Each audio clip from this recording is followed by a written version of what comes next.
I am Mariana, and I am 40 years old. I work as a medical assistant. I have been married for 12 years now, and I have a son who is a third grader and a daughter who is a first grader. John, my husband, came to my hospital often to do his sales. Every time John would come to my hospital for his sales, I was the one who handled him. At first, we were on basis of having just small talks, but then, when we found out that we had mutual friends, we got along. After having dinner together several times, we started dating. And after 3 years of dating, we got married.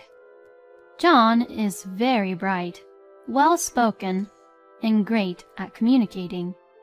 He even frequently says it himself that working in sales was his calling. To be honest, John was not my type in terms of physical outlooks, but as we talked, I somehow fell in love with him.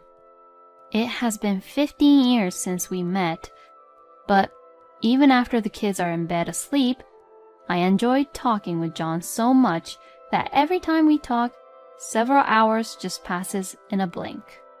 Our 2 children, Patrick and Katie, have grown up very well, and perhaps because they are like my husband, they both talk a lot, so every day is very lively. I think we are a typical family. John is also very active with doing household chores. Tonight's dinner is steak.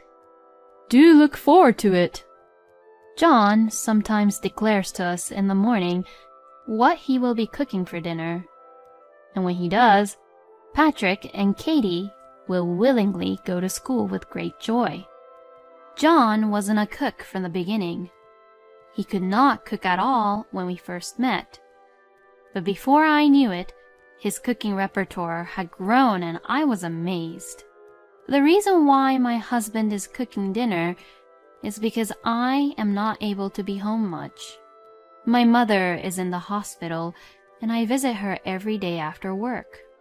At first, I would come home early to prepare dinner, but one day John said, "I'll cook dinner and leave the kids to me.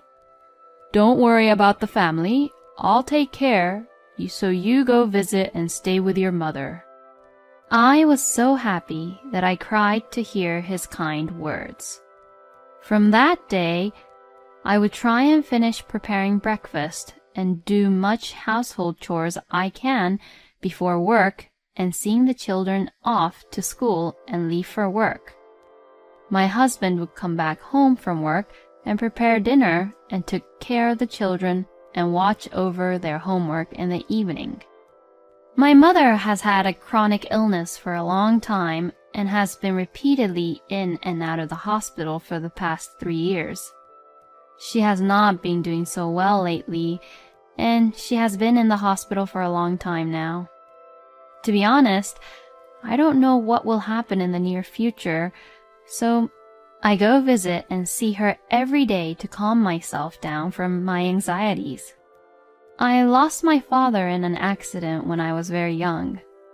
Since I was an only child, I have only lived with my mother till marrying John. My mother was a very smart person and worked in the same medical office as me.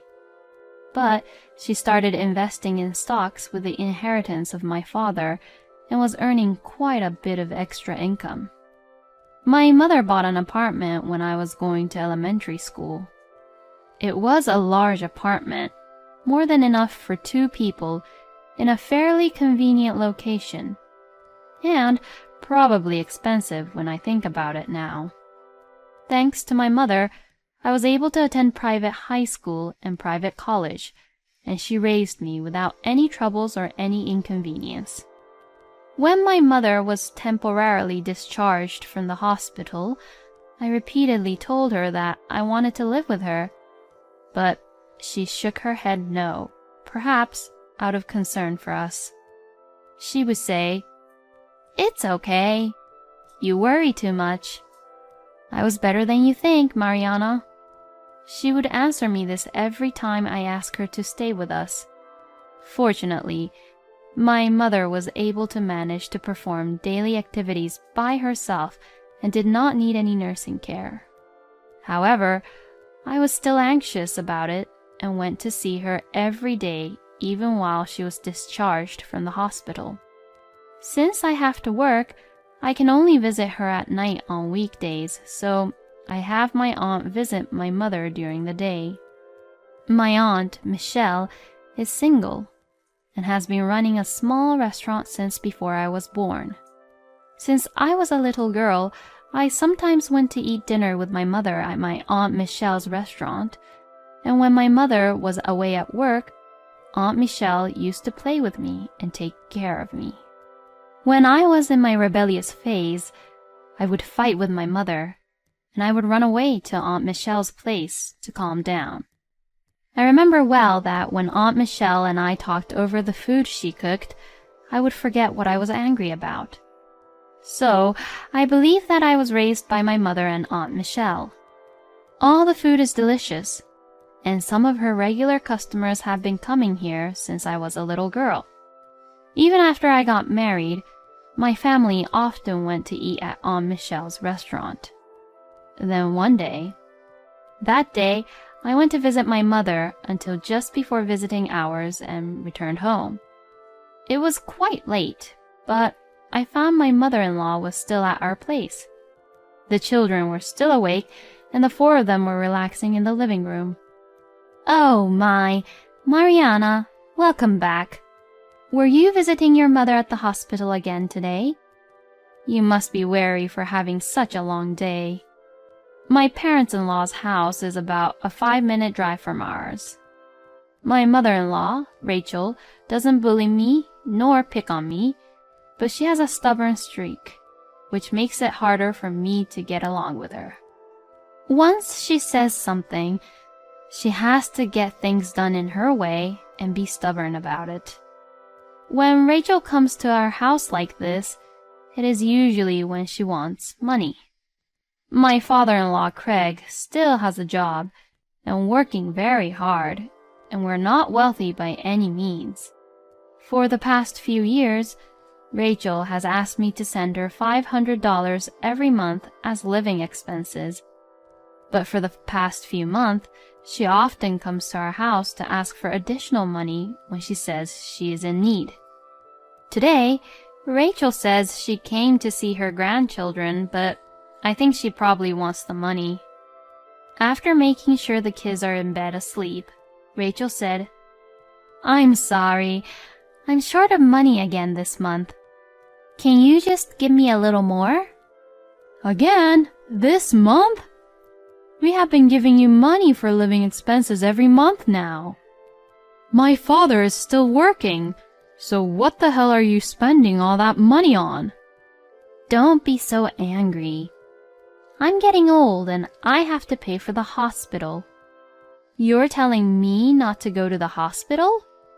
Your father's salary is going down because of the recession."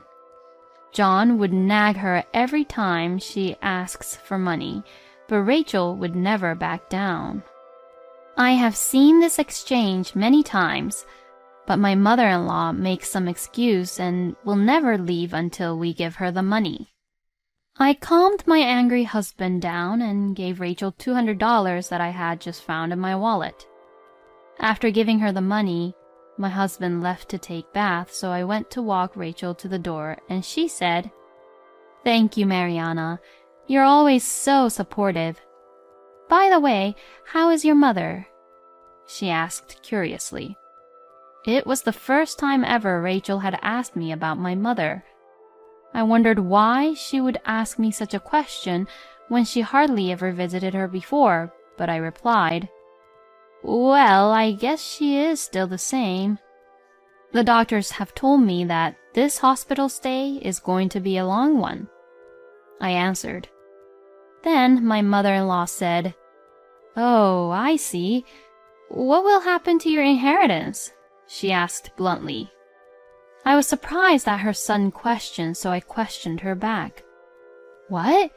Inheritance? What do you mean?"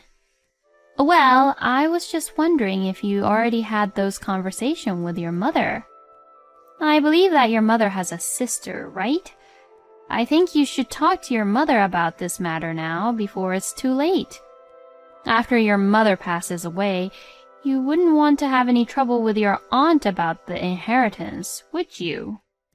Rachel's words made me angry and irritated, so I told her, "Don't worry, my aunt and I don't have that kind of relationship that would cause trouble." I replied simply. A few weeks later, John, who had taken the children to his parents' house for the holiday, he came home in a panic. "Mariana, my mother bought a mansion near your work." Near my workplace, a mansion was under construction. Since we lived in the countryside, the mansion was very conspicuous. Whenever we passed by the mansion construction site, my husband and I often wondered who would live in such a place. "What? Where would she get that kind of money?" I asked him in surprise. "I have no idea. I questioned her a lot, but she never answered. Maybe she's relying on my father's retirement money." John said this as he wondered. If Rachel doesn't have enough money to pay for the mansion, does this mean that we do not need to give her any money for her living expenses anymore? "That's right. It won't make any sense because if she can afford living in that mansion, she should have enough money for her living expense." We were very angry and irritated because we had been giving Rachel money thinking that she was in need. If Rachel has enough money to pay for the mansion, it would be a lie to say that she doesn't have enough money for living expenses. John and I decided that we will definitely stop giving her money no matter what she says in the future. Supposedly, her mortgage and deposit on the mansion has been approved, and the mansion will be completed in 6 months. Rachel told John that she was very excited about living in a mansion in her old age. 1 month after we had this conversation, my mother has passed away. I was quite shocked because she looked well and healthy when I went to visit her the day before. It was a blessing in disguise that I received a call while I was at work that my mother was in critical condition. So I was able to leave work early and was able to rush to the hospital to take care of her in her final hours. She may have been waiting for me to come. She passed away soon after I arrived. Maybe she was waiting for you, Mariana. Aunt Michelle, who arrived earlier, told me this while I broke down and cried on the spot. There was more to do at the wake and funeral than I had expected, and I had not much time to grieve. After seeing my mother off safely and returning home, I lost my strength and broke down in tears, and my children comforted me. After the funeral, I spent the rest of the day being very busy cleaning up my mother's house. As I was cleaning up with Aunt Michelle, I found many things with memories, and by remembering them, I couldn't stop crying again. While I was being busy cleaning up, John helped me with the household chores and took care of the children for me.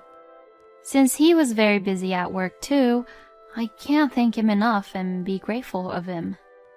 The children were very sweet with me and cared for my feelings. Patrick tried his best to tell me funny stories from school to make me laugh, and Katie showed me that she got an A+ on her test to make me happy. I cried a lot after my mother passed away, but John, Patrick, Kate, and Aunt Michelle took good care of me and supported me. Then, 3 days after the funeral, when I returned home from cleaning up my mother's house, Rachel was at our house again. As soon as she saw me back at home, Rachel abruptly said, "When will you get the deposit? The payment is due soon." "Deposit? Payment? What are you talking about?" I asked her back. "I am talking about your inheritance. You got a lot of money, didn't you?" "Inheritance? I renounced my inheritance." "What? Are you kidding me?" Rachel said this in surprise with a very loud voice, which echoed throughout the house. I found out after my mother passed away that my mother's inheritance was nearly $2 million. My mother had told me that she wanted me and my aunt to split it 50-50. However, my mother often talked about my aunt to me. She would say, "If anything should happen to me, please take care of Michelle. I hope Michelle would renovate her restaurant with my inheritance." "Oh, Mother, don't say anything so ominous." We often had this kind of conversation. Even the day before she passed away, my mother was worried about my aunt's restaurant. "Are there any customers coming to Michelle's restaurant? She said something about the AC breaking again, so I'm worried." Aunt Michelle's restaurant was built before I was born, so it was quite old, and my mother offered her many times that she would renovate the restaurant for her, but Aunt Michelle would always refuse the offer. She said she feels bad about spending my mother's money and also didn't want to take a break from running the restaurant while it was being renovated. Aunt Michelle has managed to run the restaurant, but recently the building has been deteriorating and there are many places that need to be repaired, which is costing her a lot of money. Aunt Michelle once told me that although her regulars have been coming to her restaurant for many years, she has a hard time attracting new customers, probably because of the outlook of the restaurant. Since I have been a customer of my aunt's restaurant for many, many years, I wanted her to continue to run the restaurant for as long as she can. Aunt Michelle, who has always prioritized work, spent money for the restaurant, even if it means cutting her own living expenses. She lives on the second floor of the restaurant, where she was living quite frugally, to the point that I would worry every time I went to visit her at her place. I believe that the purchase price for the ingredients for her restaurant's menu has gone up, but she hardly raised the price of her menu she served to her customers. I have a husband and we both work. We are not wealthy by any means, but we are not in need for money. Even if I receive a large sum of money, I would have no use for it, so I wanted to renounce my inheritance and ask my aunt to inherit it all. Aunt Michelle initially refused, but when I told her that my mother had been worried about her even the day before she passed away, Aunt Michelle agreed to accept it. I talked to my husband about it, and he agreed with my wishes. John and I had often gone to my aunt's restaurant since we were dating. The food was so good that we often talked about how we wished she had more customers. When I told Rachel how I had renounced my inheritance, she spoke to me angrily. "What? Why would you do such a thing without my consent? How should I pay off for my mansion?" "Your mansion? What are you talking about? I thought you already finished paying it off for the mansion," John asked Rachel. Rachel said vigorously, "There's only a week left until the down payment is due.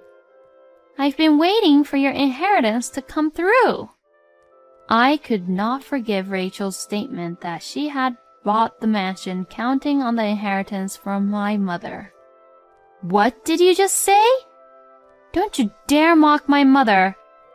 Even if we get the inheritance, why should I pay for your mansion?" I think this was the first time I had ever spoken back so strongly to my mother-in-law. I was so angry that I started to cry. "Of course you should pay for my mansion because I am your mother. You wanted her inheritance so much from your mother that you neglected your own family and went to visit her, didn't you?" Rachel retorted. "What a horrible thing to say! I had no intention of that. My mother didn't wish for such thing anyways. Please, just leave." I was only worried about my mother and I never started the conversation of inheritance with my mother ever. Instead, I just wished and wanted my mother to live as long as possible. Coming to us for money is still fine, but my mother's legacy has nothing to do with Rachel. Hey, Mom! That is just so rude. Mariana didn't even have that kind of idea in her head. What did you do for Mariana's mother? You hardly even went to visit her. I'm very disappointed in you, Mother. Please go home already. We won't be supporting your living expenses at all from now on. As John said in a strong tone, You say such terrible things to your parents. You both are such horrible children. I'm leaving. After she said this, she left our home. After Rachel left, John said, I am sorry about my mother. I had no idea of what she was thinking. You don't have to worry about her. He said this as he apologizes. John later told me that because of Rachel's age, she has shortened the term of mortgage and agreed to a higher down payment price. Since from that day, Rachel contacted John every day to somehow lend her money, but he stubbornly refused. Since Rachel's demands were so insistent that John talked to his father Jeff about it, and when he did, Jeff and Rachel came to our house to apologize. Jeff had no idea what was going on. He knew that they were going to buy the mansion, but Jeff thought they were going to pay for it from their savings.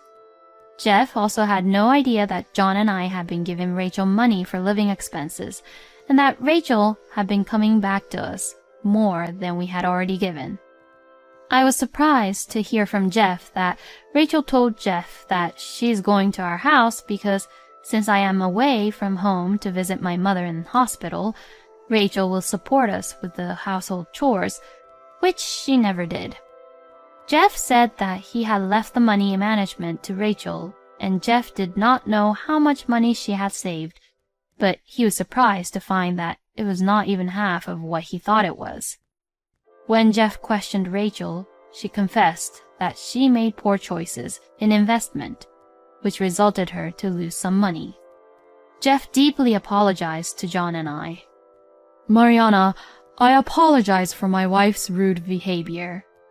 I believe Rachel did the worst thing she could have done as an adult. We will take care of the money for the mansion, so please forget about it. I will make sure she will pay back the money you both have given her, even though it will be paid little by little over time.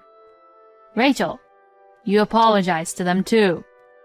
I'm sorry. I will pay back. Rachel apologized in a small voice without the vigor she had shown the other day. I understand. If you apologized, it's all right, I said. Seeing my mother-in-law become smaller and smaller, I felt refreshed.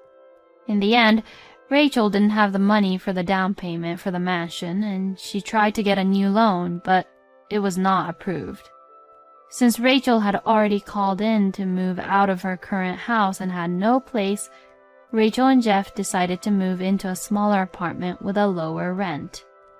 Rachel had been a stay-at-home mom and had never worked, but she started working part-time to pay us back.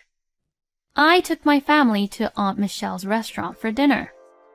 Aunt Michelle told us that there was a piece of land available just around the corner, and she decided to build the new restaurant there.